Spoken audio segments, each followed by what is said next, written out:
I'm Yuri. I'm Jacob. And we're going for a drive.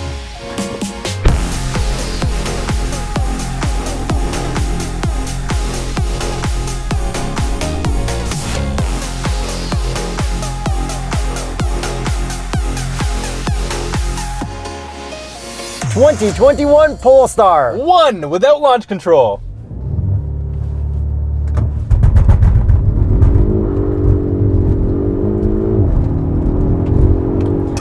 That was really weird. Holy. Horsepower and torque. 619 combined horsepower and 738 pound-feet of combined torque from a turbocharged and supercharged 2-liter 4-cylinder with 2 electric motors on the rear axle, and I am out of breath. And if you want to see more launches, subscribe to our channel because we launch every car at the beginning of every video, and we've got this launch control compilation. Right here, which you can't click on because we're in the middle of the video. Yeah, but it'll be somewhere. Yeah, at the end. So what happened on that launch there, Jacob? Okay, there's a lot going on with this car, so if you're an IT nerd, you're gonna be very excited. This is basically a front-wheel drive car. So the gas engine powers the front wheels, which were fighting for grip, which is what we heard with the traction control, and then the electronic stuff powered the rear wheels only, which is what we didn't hear. And then this is a plug-in hybrid with a long electric-only range of 96 kilometers or 60 miles. And when it's electric, it's only rear-wheel drive. Yeah. But let me floor it in normal sporty mode. Okay. That's torquey as hell. Yeah, it gets fast, but there's a lot of modes where it doesn't get fast and it can get kind of gross. Like the speed isn't really good. It's a very weird feeling because this does have a 2-liter turbocharged, supercharged 4-cylinder with a hybrid and then 2 electric motors in the back with 3 batteries. So it's like there's a lot going on in this car. And even though this looks like a Volvo coupe, it is not a Volvo coupe. This is the Polestar. But before I get into the looks, a little send through Cliche Corner. Okay. Dude, this rips pretty hard. Yeah. It's kind of weird and unpredictable, but it gets through really quickly. Yeah, it's doing a lot right now. I feel like I can feel things changing. Sometimes I'll hear the exhaust pump in, sometimes I won't. Sometimes there's a supercharger, sometimes there's an electric motor, like, yeah. But it is fast. It is. Okay, so let's get into the looks because this is not a Volvo, this is a Polestar, even though it looks exactly like a Volvo coupe would. Yes, so Polestar branched out and made their own company, and this being the first car because now there's also a Polestar 2, which is a full EV. So does this look good? I think obviously this looks amazing. Yeah, amazing, like stunningly good looking. But my personal theory is they're never gonna put out a coupe from Volvo, so they took out the Volvo coupe look and just tossed it here, because this is exactly what a coupe Volvo would look like. 100%. Volvo is not gonna ever do a coupe because of this. But a little spoiler for the end of the video, this thing is so friggin' expensive, which sucks because it would be awesome to have just like a naturally aspirated Volvo coupe that looked like this, but you'll never ever get that. I think I already spoiled it in the title anyways. So front end, it looks really cool. We've got the awesome grille up front, which is exactly the Volvo grille, but nicer looking. It's not called a grille, Yuri. What's it called? It's called a grid. Okay. Yeah, I don't know. Okay. Marketing be marketing. Then what are these headlights called? Are they not called the Thor's hammer headlights? I don't know. They're called like the Loki's hammer headlights? Something like that, yeah. Actually, it would be Captain America's hammer because now... Opposite? He has the hammer now from the last Avengers. Okay, anyways. These headlights do look really good because we like them on Volvos. Yeah. They're the same. Yeah. Okay, what if we pop the hood? Not as much orange high voltage lines as I expected. Just a 2-liter 4-cylinder with a really cool carbon fiber intake. And then if we just look at the front end, it is very long. It reminds me of a GT car because I guess this kind of is a GT car. Well, this 100% is a GT car. Then looking at the body lines on the side, very sharp, very crisp, so chiseled, probably the nicest body lines of the year. Yeah, like very muscly, which I totally did not think that they would ever do something like this. It kind of looks like the Volvo version of the AMG GT or GTR. Kind of, I guess. I mean, yeah, they are GT cars. It's like what each one would look like. Yeah, it's very interesting, but it's a very good looking car. Yeah, we got really cool chisels on the rear shoulders, which stick out super wide. And each fender also has like a cool lip over it too. And then, do you like these wheels? Because I love them. I really like these wheels too. And then we've got the gold Polestar calipers behind those too. Yeah, which look really cool, and it's brake-by-wire, so the brakes feel a little bit weird in this car. Kind of like every Volvo. Yeah. The more hybrid stuff, the weirder the Volvo feels. And one thing from the side, which is the coolest and the weirdest because it's the coolest, are the side view mirrors. So they're like kind of flush with the mirror, and when you change the direction, you change the whole mirror. Yeah, I don't think I've ever seen that on a car before. Hype. And then we've also got a cool little Polestar badge on the side, which is a sticker. It is kind of cool. I don't think you get that when you buy a real Polestar, because this is a press unit from California. And then we also have door handles that are kind of gimmicky, kind of like the LC500, where you click the button, it'll pop out. Yeah, but then these are actually extra hard to pull. It doesn't feel luxurious to get into this car. Yeah, it's like a little struggle every time. It should just be like a really light touch, just like it was on the LC500. And then to close it, you kind of got to give it a little bit more than you'd expect. Yeah, but getting in is really cool because then you can see the carbon fiber on the door sills, because this is a carbon fiber body, most of it at least. Okay, and then when you're looking at the top, you probably won't realize that this whole roof is glass. From in here, it's very cool, very like Tesla style greenhousey. Yeah, and I feel like it has very weird acoustics in here, so let us know if this video sounds any different than all of our other videos, because I'm getting like a weird vibe where it's like reverberating to what I'm saying. And I don't hear that at all. Yeah, so let us know in the comments. And then the back end, we've got pretty much Volvo sedan taillights. Yeah, and they look really good. I feel like they're like extended a little bit more, but that's about it. Then we've got some exhaust tips at the bottom that are blacked out with like weird double exhausts back there. Yeah, so it is 2020 real or 2020 fake, whatever you want to call it. But yeah, it doesn't really sound very good. Let's take a listen to the outside anyways. Then we've got a reverse camera mounted so low at the bottom, so reversing looks super weird. Yeah, it's like a crazy wide angle GoPro in like the lowest mode. And I think that's pretty much it for looks. This looks amazing. They nailed it. Like, this looks gorgeous. But it doesn't look as exotic as I think the price of this is. It does not at all. But it's really good looking. I think like if Batman was sponsored by Volvo instead of by Dodge, then for sure he would drive this. He drives a Dodge? He drove a Jeep Renegade, bruh. Oh my God, yeah. And before you drive, I want to put it into pure electric through Cliche Corner. Which is only rear wheel drive. So let's see how this feels. Oh, interesting. Like, it still feels good through there, but there's a serious lack of any power. Yeah, and now there's no sound in here because we are purely electric, which is really cool. Yeah, it's just like a slow electric sports car that can't do anything fun. But it's definitely faster than like a BMW i8, which is probably the closest competitor to this. But I don't know if that can go a launch in full electric. Let me do a full electric launch real quick. Okay. Brakes are good. Ooh. Are you floored? It's cool that you can do that. it's a little pathetic, but whatever. All right, your turn to drive, and then we'll talk about all the other weird stuff and the interior, which is exactly a Volvo interior. Send. Brake boost.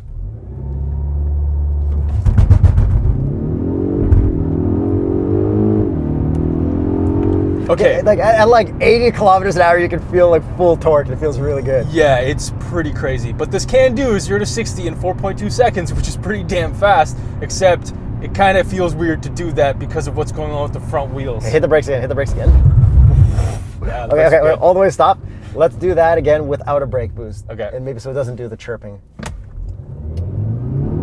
That's better. That's way better.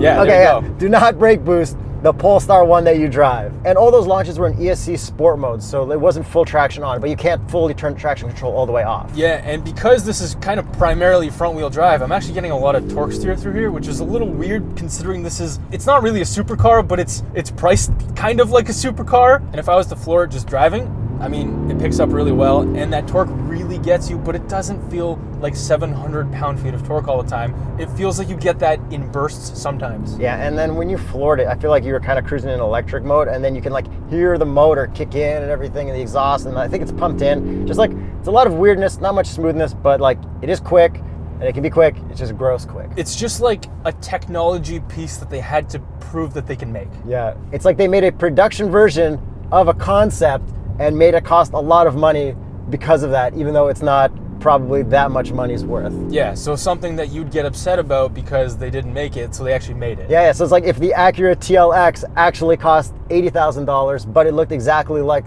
the concept, then I'd be happier, and that would be this. There you go. And we do have an 8-speed auto, and I find that it responds better than it does in Volvos, but it's still not as good as like basically anything else on the market.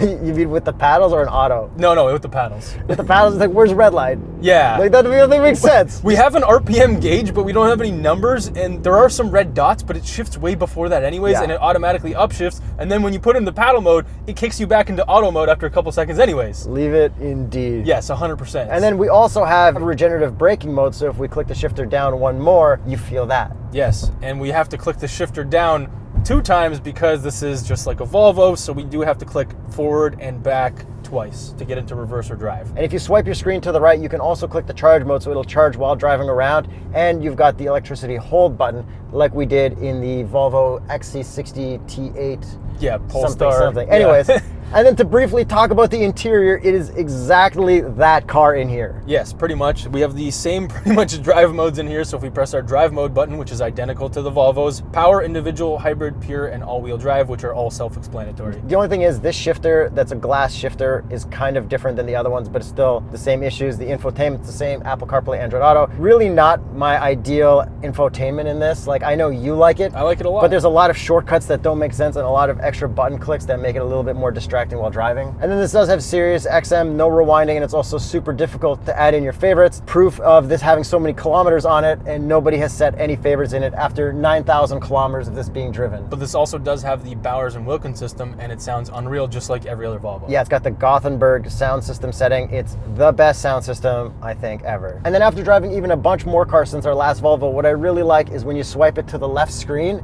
you've got all your like driving safety settings right there.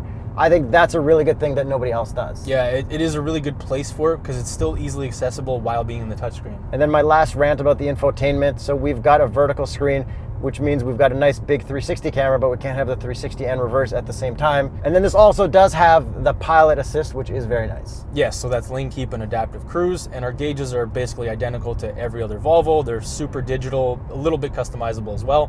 And then we have carbon fiber throughout the interior, which looks really nice. It's a matte finish. Yeah, I like it a lot. And then we also have some matted out metallics in here. Lots of leather. Overall, this interior looks very premium, and the seats are also very comfortable. I would love to take a long road trip in this car. Yeah, seats are cool. I really like all this like weird stitching cutout stuff. But the front seats are different color than the back seats, which I think is also really cool. And it's also kind of saying, hey, those back seats aren't real back seats, so don't bother using them. Yeah, I don't fit. Yuri doesn't fit. Nobody fits back there. And then this glass roof is unreal. And what I really like is this part right here. You can put your hands above it. It's kind of weird, but it's kind of cool. And then how about the visor test? Oh yeah, we should probably test these. Nope. Total fail. But mine's got a mirror and they're very high quality. Yeah, they are. Does fit a small cup just fine or a medium cup. And then we're not going to box test this, but the trunk is small. It'll fit a carry-on, probably another carry-on next to it if you didn't have the charging bag there. And you can see all the cool engine stuff, which is actually just cables. Yes, it's not actual engine stuff. That's high voltage wires and stuff because the battery is actually between the seats. New age engine stuff. Yes. Motor stuff. And apparently that glass is scratch proof. Not gonna test it out. Nope. Not in the mood. So now let's send this thing through Cliche Corner in sporty power mode. And turn-in's pretty decent and it does pull you through, but it primarily feels like it's front wheel drive, which is really disconcerting considering I know what this thing looks like. It wants to understeer before the rear motors kick in. It's just so weird. But the rear kicks in just in time to get you through. You just need to like be ready for it. Exactly. It just doesn't feel like any other car on the road, and it's just weird to get used to. But the suspension is very, very good because we do have Öhlins. Yeah, Öhlins dampers. Öhlins dampers. Öhlins, guys. That's how you pronounce it because I am no longer attempting to pronounce it the other way, which is the correct way because you guys destroyed me in the comments from 2 videos. I'm done. These are Öhlins. Öhlins. And these are Öhlins. Oh no, it's Öhlins. It's I'm not even. Öhlins. Yeah, anyways, I can't even say Toyota. So whatever. These are manually adjustable, so you actually have to pop the hood and manually adjust them. These are set to medium in the front and the back. And in terms of steering, there's nothing weird. Everything feels totally normal. It's got the right amount of weight. And with these dampers set to medium, there's actually not that much body roll considering how big this car is. I think because it's a carbon fiber body, that really helps. And this has a bunch of crazy torque vectoring and like understeer control because there's so much electronics in here so that I can direct the exact amount of power to the right wheel because there are individual motors on each rear wheel, so it's like a real torque vectoring system, but it doesn't feel mechanical because there is no drive shaft connecting the rear wheels to the front. Yo, I bet you this is a total buzzkill car to do donuts in this winter. I would 100% believe that. Try the electric brake boost and do a burnout. Nothing.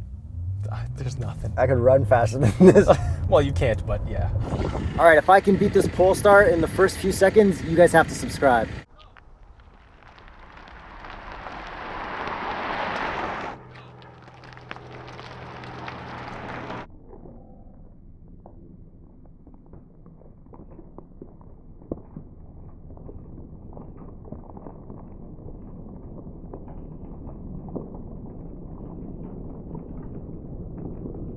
Okay, so the actual electricity stuff that people probably care about, you can charge this in less than 1 hour on a fast charger and about 3 to 4 hours on like a regular charger, which is pretty good, but you can also just let the car charge itself, and I would just leave that as it is and just do that. All right, electric boogaloo.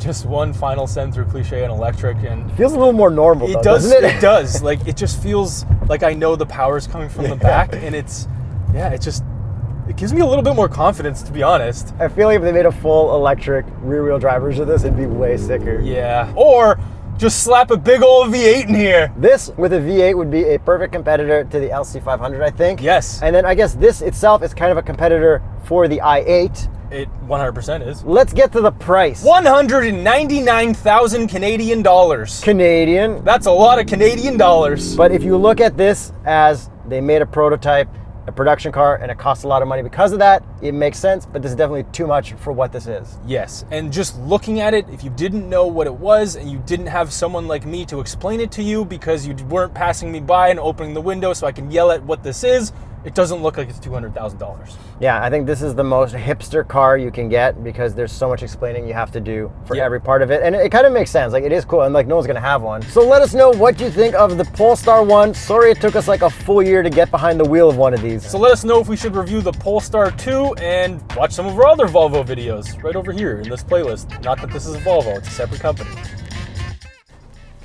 How's it going? Yeah. What up? What is that? It's a Polestar. What? A Polestar. Polestar? Yeah.